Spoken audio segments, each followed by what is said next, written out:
ओवैसी साहब, बीजेपी से ज्यादा खतरा आप लोगों के लिए बन रहे इंडिया अलायंस, मतलब मुस्लिम वोट भी आप देखिए, जितना अभी पिछले के ट्रेंड्स आप देखें, बिहार, महाराष्ट्र, स्ट्राइक रेट के मामले में एआईएमआईएम नंबर 2 महाराष्ट्र में, उस लिहाज से आप लोगों के लिए ज्यादा बड़ा खतरा ओवैसी साहब। अमन भाई, मुझे अफसोस है कि जो आपकी पिछले 2 दिन की जो डिबेट्स हैं, मैं उसमें शामिल नहीं हो सका, जिस पर आपने स्वामी अभिमुक्तेश्वरानंद जी के साथ जो अपमान किया जा रहा है उस पर आपने शो करे, मैं आ नहीं सका।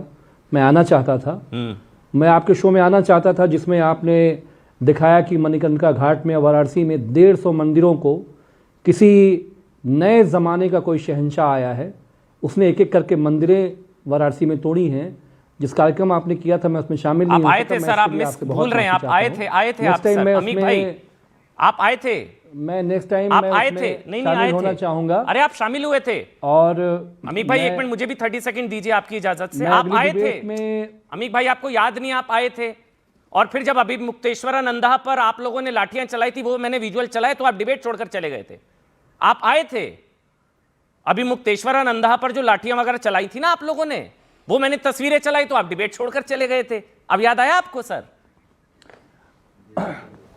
जब आपने जो महमूद गजनी वाली आपने शो किया था, जिसमें आपने बताया था कि उत्तर प्रदेश में एक बहुत बड़ा नेता है महमूद गजनी हो गया है और वो मंदिरें तोड़ रहा है, तो मैं उसमें आ नहीं पाया था। मैं उसके लिए आपसे माफी मांग रहा था। आप आए थे, फिर मैंने बोला था राम भक्तों पर गोलियां चलाने का जिक्र हुआ, आप डिबेट छोड़कर चले गए थे। और आपको याद नहीं आ रहा भाई?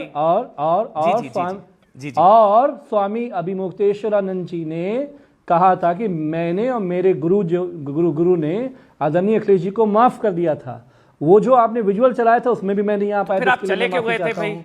और आज जो अनुज चौधरी पे जो एफआईआर हुई है, जिसके चलते उसके जो सीजीएम सुधीर को जो ट्रांसफर कर दिया है, उसके खिलाफ जो आपने डिबेट एक रखी थी, मैं उसमें भी नहीं आ पाया। अमन भाई, आपका नाम इतना खूबसूरत है कि हर अमन वाली डिबेट में मैं आना चाहता हूं। अरे आप आए थे अमीक भाई, मैं आपको याद दिला रहा हूं। कैसे चला जाऊं? अमीक भाई आप आए थे, आप याद ही नहीं कर पा रहे हैं।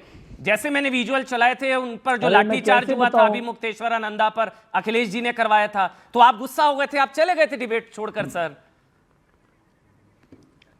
और मैं उस डिबेट में भी नहीं आ पाया जिसमें आपने दिखाया था कि कैसे शंकराचार्य को, उनके लोगों को पुलिस वाले नचा के जो है वहां पे फेंक रहे हैं। मैं माफी चाहता हूं, मैं आपके उस डिबेट में नहीं आ सका। और रही बात, देखिए इंडिया अलायंस के जो पार्टनर्स हैं मेरे जी, अगर आप कहिए कि उद्धव जी की पार्टी पे मैं कुछ कहूं, कांग्रेस की पार्टी की तरफ से मैं कुछ कहूं, तो मैं ऑथराइज हूं इंडिया ब्लॉक की जो एग्जिस्टिंग पार्टियां हैं उनके बारे में बात करने के लिए। अब सवाल यह है कि कौन क्या कह रहा है, भाजपा क्या कह रही है मेरे उत्तर प्रदेश में। आज मैं सुबह से, अमन भाई ईमानदारी से अब बोल रहा हूं, अच्छा सुबह से मैं लगा हूं, आदरणीय माता प्रसाद पांडे जी जो उत्तर प्रदेश की विधानसभा के एलओपी हैं, आज वो प्रयागराज गए हैं। वो देखने गए हैं कि वो कौन सा हिंदू विरोधी कमिश्नर है, वो कौन सा हिंदू विरोधी, सनातन विरोधी सरकार है कि जो अपने ही शंकराचार्य को पूरे दुनिया में अपमानित कर रही है। ठीक है, वो कौन सा नेता है, ये कौन सी सरकार है? नाम अभी तक पता नहीं चल रहा है, जैसे पता चल जाएगा माता बाबू से पूछ के हम आपको बता देंगे। ठीक है, अब मैं सवाल ले लेता हूं। ठीक है अमीक भाई, मेरे ख्याल से इन्हीं चीजों की वजह से आप ना 3 में है ना 13 में, अब ना इधर ना माया मिली ना राम वाली स्थिति हो जाएगी प्रभु। 80 वाला तो पता नहीं, अब आपको सनातन की बड़ी चिंता हो रही है, राम भक्तों पर गोलियां और वो सारी चीजें, राम मंदिर ना जाने वाले, इसलिए मैं उस तरफ नहीं जा रहा हूं। मैं 20 की बात कर लेता हूं, वो भी ओवैसी ले जा रहे हैं सर। मैं वो इसलिए पूछ रहा हूं, इसलिए शायद आपके नेता हैं, समाजवादी पार्टी के सीनियर सांसद है रमाशंकर राजभर जी, वो ओवैसी जी का स्वागत कर रहे हैं पीडीए में। वो कह रहे हैं आ जाओ ओवैसी जी पीडीए में आ जाएं। आप ये चाहते हैं अमीक भाई, ओवैसी जी का स्वागत है पीडीए में? देखिए अमन भाई ओवैसी साहब भी जानते हैं कि पूरे देश के जो चैनल्स में मुख्य एंकर्स हैं, प्रधानमंत्री के मोहब्बत करने वाले लोग हैं, ओवैसी जी को कभी देशद्रोही, कभी राम विरोधी, कभी हिंदू विरोधी और न जाने क्या क्या, देश का शैतान। और जब उनकी मदद की जरूरत पड़ती है तो गृह मंत्री फोन करते हैं, फिर हर हफ्ते आप उनको अपमानित करते हैं। उत्तर प्रदेश में क्या होगा, समाजवादी पार्टी क्या करेगी, इंडिया अलायंस क्या करेगी, ये इंडिया अलायंस के शीर्ष नेतृत्व पे तय करेगा।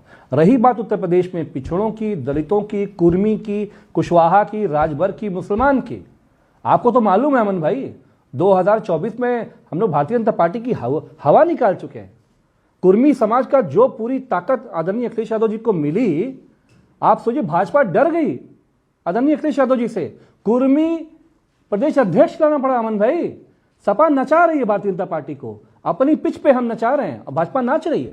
क्या तो अखिलेश का हम स्वागत है पीडीए मुसलमान, में? पिछड़े दलित सवाल आदरणीय सर, अखिलेश जी के अमित साथ भाई, हैं, ओवैसी, सॉरी माफ करिएगा, आदरणीय क्या अखिलेश ओवैसी जी के का साथ हैं, और क्या ओवैसी जी का जो पीडीए में स्वागत है? जो एग्जिस्टिंग पार्टियां हैं 2027 में उन्हीं के साथ समाजवादी पार्टी मिलकर चुनाव लड़ेगी। कोई भविष्य में फैसला होगा तो इसका समाचार विशेषकर रमन चोपड़ा जी को जरूर भेजा जाएगा। क्या ओवैसी जी का पीडीए में स्वागत है, जो आपके एमपी कह रहे हैं? एमपी सर रमाशंकर राजभर जी, सही कह रहे हैं गलत कह रहे हैं? क्या स्वागत है अब ओवैसी जी का? देखिए कोई सांसद भाजपा को जब हराने की बात होगी तो यही जवाब देगा, लेकिन जो अलायंस का फैसला है ये पार्टी के शीर्ष नेतृत्व तय करेगा। ठीक है। कांग्रेस तय करेगा, समाजवादी पार्टी तय करेगी, बीजेपी को और जब हराने बड़े के लोग लिए बैठेंगे तो हम आपको ठीक है। जरूर इन्फॉर्म करेंगे, ठीक है। याद से बताएंगे। नहीं, मैं इसलिए बार बार पूछ रहा था ना, क्योंकि आप ओवैसी को बीजेपी की बी टीम कहते हैं और बीजेपी की बी टीम को शामिल होने के लिए न्योता आप लोग दे रहे हैं। हाँ, मैं लेकिन इसलिए वो जानना चाह रहा था बस। मैं आप समझे मेरी बात को शायद। महमूद गजनी मौलाना साजिद रशीदी और उसके बाद महमूद तहसीन गजनी भाई। पार्ट 2 पे भी ठीक एक है। कार्यक्रम करिए। ठीक है महमूद गजनी पार्ट 2 एक प्रोग्राम करिए इस पे। सर, गजनी आप गजनी प्रेमी होंगे, मैं नहीं हूं, मैं क्यों उस पर शो करूंगा। बहरहाल मौलाना साजिद रशीद आप कुछ बोलना चाह रहे हैं, फिर मैं तहसीन भाई आ रहा हूं। ढूंढिए जी जी, एक मिनट। जो मंदिरें तोड़ेगा, जो मंदिरें शहीद एआई करेगा, वाली क्या तस्वीरें करेगा? आप तक भी पहुंची होंगी, वो एआई की जो केसेस वगैरह हो भी रहे हैं, कई लोगों पर एफआईआर हो चुकी है। बहरहाल अच्छा, मैं आप उस भी डिबेट पे नहीं जा रहा हूं। AI को मानते हो? मैं इस आप भी AI को मानते हो? मैं उस डिबेट पे नहीं जा रहा हूं। मैं उस पर डिबेट करता तो मैं न्यूज आपसे सवाल 18 लेता। का वीडियो दिखाऊंगा। ठीक है, हाँ। न्यूज 18 मौलाना साजिद का वीडियो दिखाऊंगा रशीदी। आपको। जी, मैं दोनों पक्ष AI बता है रहा हूं, इसलिए एफआईआर भी हो रही है फेक न्यूज फैलाने वालों पर। अमन भाई, आपको भी पता होगा, लेकिन पहले मौलाना साजिद रशीदी ओवैसी का क्या स्वागत डरा किया रहे हैं आप समाजवादी लोगों को पार्टी। बताइए। अब न्यूज एंकर अमन भाई, बीजेपी के दो बिहार तीन का बातें न्यूज मैं एंकर बताना डरा रहा है, चाहता बताइए। एक मिनट, मौलाना साजिद रशीदी। दो तीन बातें मैं बोलना चाहता हूं। हाँ, एक प्लीज। बात तो ये कि एमआईएम के जो अध्यक्ष हैं असदुद्दीन ओवैसी साहब, इनके बारे में बहुत पहले मैं कह चुका हूं कि ये आगे चलकर जिन्ना साबित होंगे, इसमें कोई दो राय नहीं है। आप देखिएगा, ये आप बोल रहे हैं? जो बातें, जिस तरह की बातें ये लोग, हाँ, मैं तो बहुत पहले कह चुका हूं, अच्छा जी, बहुत पहले कह चुका हाँ, हूं इस बात को। बोलिए। हाँ, दूसरी बात ये है, अभी अमीर भाई को मैं सुन रहा था, असल में क्या है कि कांग्रेस और समाजवादी ने एक नारा मुसलमानों के हाथों में पकड़ा दिया कि बीजेपी को हराना है और बीजेपी को मुसलमान ही हराना है। ये नारा पकड़ा दिया और मुसलमान उसको लेकर आगे बढ़ गया। मुसलमान को लगा कि समाजवादी पार्टी तो सिर्फ जो है यूपी के अंदर है, ये भारतीय जनता पार्टी को कैसे हरा सकती है, और कांग्रेस की बहुत पोजीशन कमजोर हो गई है, ठीक तो है। इनके साथ रहने से कोई फायदा है नहीं, क्योंकि सो कॉल्ड सेकुलर पार्टियां हैं जिन्होंने मुसलमानों को सिर्फ और सिर्फ ठगने का काम किया है। इनके रहते हुए मुसलमानों के हाथ में कलम नहीं आया, इनके रहते हुए मुसलमान कभी एजुकेटेड नहीं हुआ, इनके रहते हुए मुसलमानों को नौकरियां नहीं मिली, इनके रहते हुए मुसलमान जो है कहीं ना कहीं, मैं क्या बात बोलूं, वो लफ्ज भी मुझे बोलना नहीं चाहिए कि मुसलमान ने क्या क्या किया। इन्होंने पीठ पे हाथ रखा और हर काम कराया मुसलमान से। लेकिन आज मुसलमान जाग गया है, आज मुसलमान होशियार हो गया है इन सो कॉल्ड सेकुलर पार्टियों से। अब इनको सोच लेना चाहिए कि मुसलमान के लिए विकल्प है, बहुत सारे विकल्प हैं। ओवैसी विकल्प ये नहीं तो है। बहुत बड़ी चूक हो गई पिछली दफा, समाजवादी को जो 36 सीटें हमने दे दी, जो 36 सीटें मुसलमानों ने दे दी समाजवादी पार्टी को, और समाजवादी पार्टी ने मुसलमान को अछूत बना के छोड़ दिया। न मुसलमान को किसी मंच पे ला रहे हैं, न मुसलमान के मंच पे जा रहे हैं, न मुसलमान के महल्ले में वोट मांगने जा रहे हैं।